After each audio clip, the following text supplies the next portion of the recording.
Hi there, my name is Tim. I do marketing here at Real DR Seattle. And at Real DR Seattle, we specialize in doing marketing just for med spas and plastic surgeons.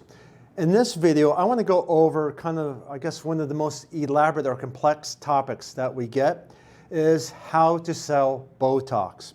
Now, a lot of our clients, they kind of have this love-hate relationship with Botox. They really like to offer Botox because it's such a popular product. So many people know it by name and they want to get it. But on the flip side, the bummer of Botox is it's so popular, everybody else offers it. Not only is the guy down the street providing Botox, but the guy up the street as well. So they're saying, geez, when everyone is selling Botox, kind of how do we separate ourselves from the crowd and distinguish ourselves so we can sell Botox? So in this video, I'm going to go over some of the ways and some of the conversations we have with our clients, all right? So number one, easy one, is price, all right? Compete on price. And by price, I don't mean being the absolute lowest in town, but I mean being among the lowest or providing among the best value. Now on Botox, there's a certain set of very experienced consumers with Botox. They know they want Botox, they know what it does, they don't have to be sold on its benefits, and they're looking now for the best price by an experienced injector, all right? So you can go ahead and definitely provide to that crowd. And just as an aside, when I talk about low price on Botox, stay away from Groupon. Those people have no loyalty, they're going to skip away from you as soon as possible. Don't go to that route. But you can definitely build up a good clientele competing on price. Besides price, another one is going to be experience. Now, I have one client, and by herself, she does, on a good week, she can do over 1,000 units worth of Botox. I mean, because she does Botox all day, every day, she's very, very good at it. I have another client, and she not only does she do Botox, but she can also do it with Juvederm. And she's kind of built up this special procedure where she mixes Botox with Juvederm to get these really superior results. It's kind of like this 1 + 1 = 3 combination. And only she offers it. And so through her experience, she's able to distinguish herself and offer something unique. Another one can be mobility. Now, we've already seen mobility. I mean, for instance, there's pet groomers who come to your place, dry cleaners who pick up and drop off laundry at your place. There's people who cut hair and they come to your office. And so it can be the exact same thing with Botox. I have one client, and 2 days a week, she's on the road, all right? She picks up her kit and her lab coat, and she goes to administer Botox where her clients are actually working, and that works out pretty good for her. Now, another easy one can be parties. We've all heard of Botox parties where all these ladies get together and administer Botox there. But one of my clients, she has the parties come to her. So she has a deal where she will host a party at her med spa facility, and as long as you bring in something like 14 qualified guests, first of all, not only does she host a party, but she'll provide like a $500 wine and cheese budget, and she'll give like 20 units, I believe, to the host, all right? They have the party there at her place, and I've seen her in action. She just goes around talking to the guests, and she'll ask open-ended questions such as, if there's one thing that you could change about your appearance, what might it be? Or do you have any particular aesthetic goals? And she'll just have a natural, easy-flowing conversation. And at these parties, I've never seen her book less than $5,000 worth of additional business. For her, these parties were a wonderful mechanism. Another one is loyalty programs. This is another old one. But one of my clients, he's doing this to an app now, and he was telling me the story. He picked up the idea of this from Arco. That is, Arco is a gas station and a convenience store. And there's one in his neighborhood, and he always buys a lot of gas and snacks there. And so he signed up for the Arco app so he could get all the rewards.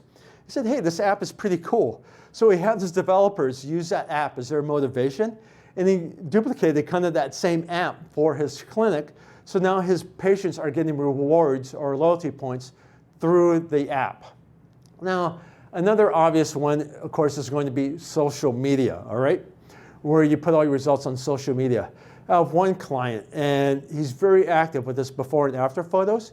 And what he does is he posts them on his album on Instagram. And on Instagram, I see this page, he just has this albums and albums full of before and afters. That's it. And people, they look through and they see his albums and they say, wow, this guy does a lot and I like his results. And so they go ahead and book for him. And like for him, it's the best advertising ever. It's free. That's exactly what he wants. And the patients, just based upon his Instagram page, come to him. Another one is dancers. So I have a client, she runs a med spa, and she's also a competitive dancer. And before competition, she didn't want to perspire. So you probably know that Botox can help prevent perspiration or sweat. And so, of course, she's wearing these very expensive and elaborate costumes. She didn't want to show any sweat coming through them, and so she would get Botox. Well, so then she gave Botox to her dancing partner. She was talking about this, and then she started to get Botox for the other dancers who were coming in for the same reasons. And she happened to live in a town where they have conventions, where they have competitive dancing. And so these competitive dancers, before they went in, they would book appointments at her clinic and get Botox for it as well. And she kind of made this niche because she had the connections there. I can extend this as well for politicians. So during campaign season, politicians, they're under hot lights and they don't want to sweat. I've seen politicians get Botox for their forehead just so they don't sweat when they're talking. Right? So another usual one is SMS or text marketing. Now, I have a client, and he uses this a lot. Now, first of all, you want to be careful not to saturate it because we all just like text spam. So I think he does it between like 2 to 3 times a month. But he'll put out like on a Wednesday, hey, we have some unbooked appointments available on Friday. If you book before the end of the day, we'll give you the special. And he always fills up his book kind of by these last minute deal specials that he brings his clients in towards. Another oldie is email marketing. We all know this one. This has been around for a decade now. We have a client, and it's over 70,000 people on his list. He makes sure he sends out 2 emails per month. Once per month, he'll put in a Botox coupon, all right, where he will give a specific deal on Botox. And it's always kind of different, but it's always a good price. And his patients specifically look for and use that coupon. And he can have like a 2 to 6% redemption rate, which is fabulous for that coupon. For him, email marketing works out very well. Another common one can be Botox banking. So you buy a lot of Botox now. I have a client, and this is his big thrust. He gives some super special. It's either like 100 units or 200 units. You buy it all now, you get it super price, and then you use them out over time. And he likes this for 2 reasons. First of all, that he gets paid for all of it right now at the instant, so it's money up front for him. Second is now his patients come in on a regular basis, and through that he's able to build up a relationship with them, and then he's able to upsell them over time. And so Botox banking worked out very well for him. Another one can be vitamin shots. So one of our customers, she is a nurse, and she sells vitamin shots as natural remedies to help take care of specific ailments. And one of, I guess, the issues which is occurring a lot nowadays is fatigue, or people always feeling tired. And she has a very specific vitamin B shot regimen for that.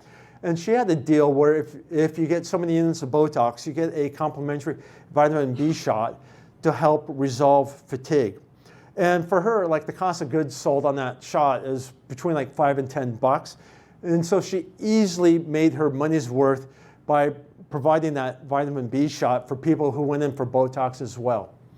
Another easy one is contest. Everyone likes a contest. So one of my clients, she was opening up her 3rd Botox location. And of course, when she opened it, she already wanted to have a book full of clients ready to go. And so she said, look, if you book an appointment at my new clinic, you'll be entered automatically to win a year's worth of free Botox. And everyone went gaga over that contest because they all liked that deal. And it was so cool. I saw her the day she opened the doors, she was already full and had her day booked. Now, another one is videos. Of course, this is another easy one to think about. It doesn't have to be videos of the actual procedure, though. I have a client, and he just does videos of his firm in action. So, like, whenever they would have like a little party or a celebration, they would do a video of that. whenever the CEO was giving a talk to the staff, they would do a video of that. And so people, they felt like they kind of got a flavor of the company. They got to know their values and how they worked. And so by the time they came in, they already knew what that company stood for. They were always very favorably disposed to that company. And so for him, just doing a regular set of videos was very, very effective. Another easy one is cross-promotion.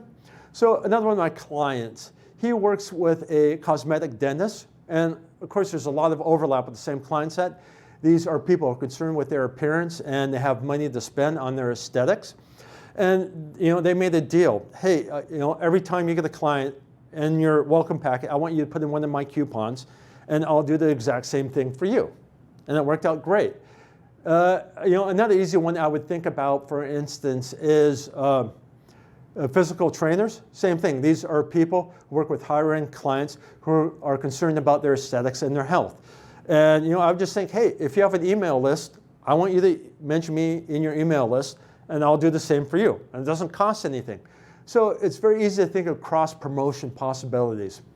And lastly is headaches.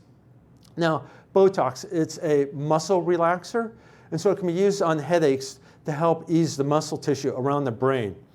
And I have a client, and she went through the work to get accepted by insurance companies for headaches. Because when you're selling Botox for headaches, you're often like around 100 to 150 unit sale.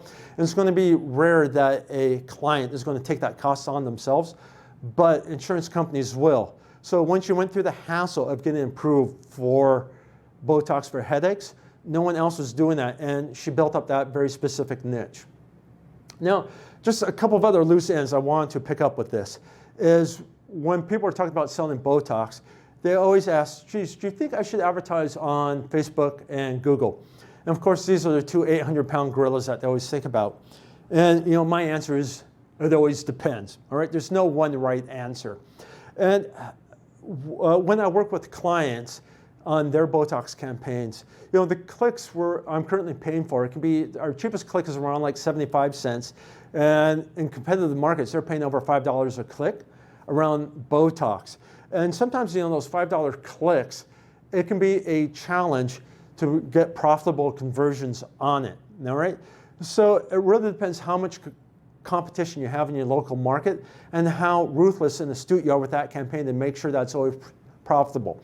But one easy thing I say is let's go ahead and try Bing.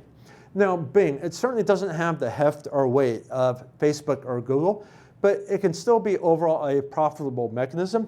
And the way I talk them into it is Bing, if you look around, frequently you can find a $500 coupon, or if you spend $500, then you get $500 in free advertising. So you get like $1,000. And I say, okay, let's just go ahead and try Bing to start with, because it's only going to cost you $500, and let's see what we can do here. And sometimes on Bing, I can get like a 7-to-1 cost advantage that I'm getting on Google. And at that cost advantage, then it becomes profitable. And so we start to experiment here with Bing, and then we carry the lessons over from Bing to the other ad campaigns. Another thing I encourage is make the best use of the resources from Allergan.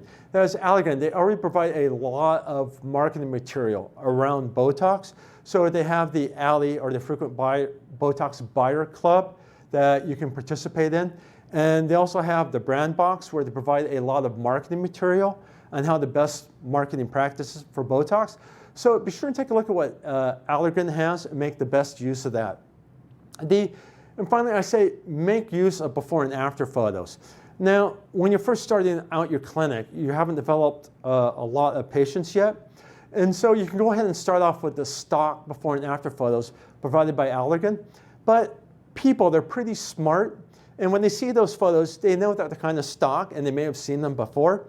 So go ahead and start to use your own before and after photos as soon as you can, because people, they're not interested in what Botox does so much as they want to see what you've done with Botox and what you've accomplished with Botox, all right? And kind of the last topic I sometimes have is, with Botox in the ads, should I show the actual needle? And I think this is the issue I talk with clients, which is kind of most unresolved. Now, me personally, I don't like seeing the needle in the ad. Some people, they don't like needles. And I'm kind of reminded of an old Bette Davis quote. She's a movie actress from the 1950s. And she said, never let a man see you put on pantyhose. The object of that being, you only really want to see the results of the beauty, not what it takes to acquire that beauty. That said, I have patients, or pardon me, I have customers who show the needle in their ads, and for them it works out very effectively. So I would just say approach this question with a deliberate answer and get one that works for you. So I kind of want to summarize this. This whole talk is really about finding your niche. As one example, I take inspiration from real estate agents. Real estate agents, of course, really competitive field. At the time I'm making this video, there's actually more licensed real estate agents in the United States than there are houses for sale. That's how saturated the field is. So these real estate agents, they have to hyper specialize. So a lot of times, of course, that's done just in a certain price range or in a certain geography. But I have real estate agents who say they talk a second language and they only serve customers of the nation where that language is the mother tongue. I've seen another real estate agent and he's an ex-policeman and his only clients are current policemen who are looking for homes because he knows their challenges. I've actually seen the exact same thing with firefighters. So with this, I would ask, how does this extend over? So as one more example, one of my clients, she does evening hours. And she was located right next door to a salon. In the salon, they were open from 6 p.m. until 2 a.m. Evening and night was all that they did. And as a result of being open that late, the salon, they got a lot of busy executives, and they also actually got a lot of nurses as their patients. And since she matched those hours, there's a lot of cross-pollination between the two businesses of mutual patients, and they kind of built one another up. Now, I'm not saying you have to stay open until 2 a.m. to define your niche, but it could be something just as simple as doing a couple of evening appointments. Instead of closing at 6 every day, if you instead stayed open until 9 p.m., say just on Thursdays and Fridays, that by itself could be enough to distinguish yourself from the guy down the street.